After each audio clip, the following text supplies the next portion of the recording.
Pertama-tama kita semua mengetahui bahwa ada kekurangan anggaran ya 15 triliun. Tetapi kalau menurut saya mari kita koreksi diri. Kenapa ini terjadi? Jujur sama diri kita sendiri. Anggaran yang sudah diberikan begitu banyak tahun 2024 apakah sudah digunakan dengan baik atau tidak? Jangan kalau dikurangin kita sedih, tapi waktu dikasih banyak kita tidak menggunakannya dengan baik. Kenapa saya mengatakan tidak melakukannya dengan baik? Karena sampai hari ini Pak Menteri berulang kali saya katakan bahwa masih banyak persoalan terhadap realisasi anggaran dan penyerapan anggaran APBN itu ke daerah, baik transfer daerah, itu banyak persoalan. Mau masalah guru, sampai sekarang guru P3K yang sudah lolos P3K sampai sekarang belum dikasih SK. Provinsi NTT belum, mereka belum terima SK. Kedua, guru-guru daerah terpencil masih banyak yang belum terima juga tunjangannya.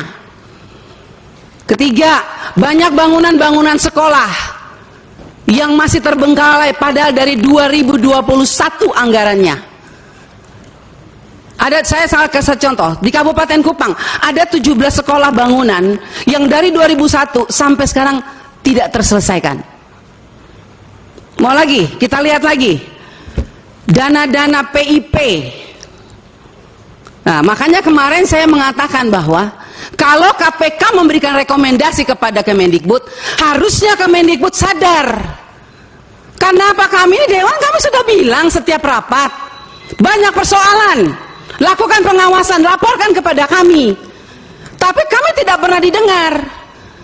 Ya kan? Akhirnya sekarang KPK memberikan rekomendasi, baru seakan-akan Kemendikbud kayak kebakaran jenggot. Bahkan kami anggota pemangku kepentingan mau diatur sama Kemendikbud untuk melakukan verifikasi oleh dinas. Loh, Anda sebagai kementerian mau nggak dilakukan verifikasi sama dinas? Jangan suruh dinas, jangan suruh apa yang kita usulkan harus dilakukan verifikasi oleh dinas.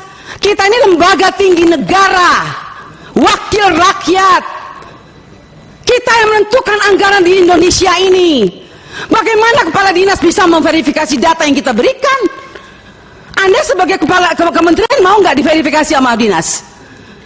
Bapak Ibu ini kan orang-orang pintar setahunya saya di Kemendikbud, orang-orang berpendidikan. Kok bisa salah mengambil kebijakan?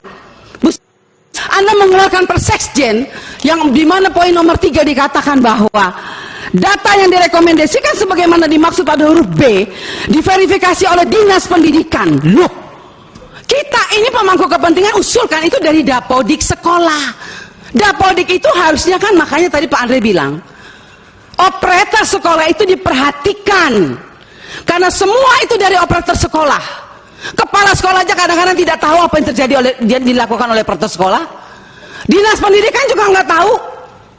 Nah, kementerian juga. Jadi kalau mau melakukan verifikasi, harusnya kementerian melakukan verifikasi terhadap dinas lakukan verifikasi terhadap kepala sekolah. Hasil verifikasi itu baru diberikan kepada kami. Itu jangan dibolak-balik. Bahkan saya minta Bapak Ibu pimpinan, kita ambilkan rekomendasi kepada KPK, periksa ada di Kemendikbud, karena ini banyak persoalan PIP, KIP, dana BOS banyak hancur ini. Tolong Ibu, saya minta Pak Pimpinan, kita berikan rekomendasi kepada KPK, periksa dari 2021, 2022, 2023. Nggak usah tambah anggaran kalau memang banyak korupsi, uang negara habis bukan untuk rakyat. Saya marah Pak Menteri untuk sekian kalinya, karena memang ini kenyataannya di lapangan. Jangan dong kita dibikin seperti anak kecil. Kok apa yang diusulkan kita mesti diverifikasi oleh dinas pendidikan? Anda mau nggak sebagai menteri diverifikasi oleh oleh dinas? Jangan aneh-aneh lah. Kalian tuh dipilih oleh presiden, harusnya berikanlah yang terbaik untuk rakyat. Semoga pembicaraan saya ini dilihat oleh presiden yang baru. Semoga presiden yang baru memperhatikan kinerja kementerian sekarang ini, memperhatikan eselon-eselon 1 yang sudah ada ini. Tidak memberikan solusi kepada negara, hanya membuat persoalan di daerah. Yang tertinggal tetap tertinggal, yang guru menangis tetap menangis. Bicara plafon digital, Mana keadilan untuk daerah 3T? Enak daerah-daerah yang sudah ada internetnya diberikan terus, tapi kita yang daerah 3T yang tidak ada internetnya dibiarkan begitu saja. Mana keadilan sosial bagi seluruh rakyat Indonesia, Pak Menteri? Saya sangat kecewa. Kita sudah mau habis masa jabatan, Anda mungkin sebentar lagi habis, atau Anda lanjut, saya tidak tahu. Tapi saya puji Tuhan, Tuhan dan rakyat masih memilih saya kembali. Dan sampai ini, apapun yang terjadi, kita yang terpilih kembali, kita akan tetap memperjuangkan keadilan dan kebenaran untuk kemajuan anak negeri kita. Bukan untuk kita anggota dewan, bukan. Jadi jangan aneh-aneh punya pikiran negatif terhadap wakil rakyat. Semua data-data yang kita pilih itu adanya di Dapodik sekolah. Perhatikan dong operator sekolah, perhatikan kepala sekolah, perhatikan dinas. Jangan hanya urus yang besar-besar triliunan, tapi begitu sampai di bawah tidak pernah diperhatikan. Omong kosong semua ini. Saya setuju KPK memberikan rekomendasi. Bila perlu kita berikan rekomendasi kepada KPK, periksa Kemendikbud. Biar kita lihat siapa yang bobrok, siapa yang mencintai negeri ini sebetulnya. Wakil rakyatkah atau mereka? Jangan begitu dong. Bikin Persesjen memalukan, Bu Sekjen. Ya iyalah, Anda jangan senyum. Anda membuat Persesjen, tidak pikir, masa kita diverifikasi oleh dinas? Mending kalau kepala dinasnya bersih. Kalau kepala dinasnya justru yang mencuri uang PIP, bagaimana Ibu? Saya mau tanya sekarang, jawab. Apa Anda pikir semua kepala dinas bersih? Oh tidak. Mari kita buktikan. Mau kita turun, kita buktikan, kita tanya jangan sama kepala dinas, tanya sama penerima PIP. Itu baru bisa dapat jawabannya. Kalau Anda hanya turun hanya di dinas, semua jawabannya bagus.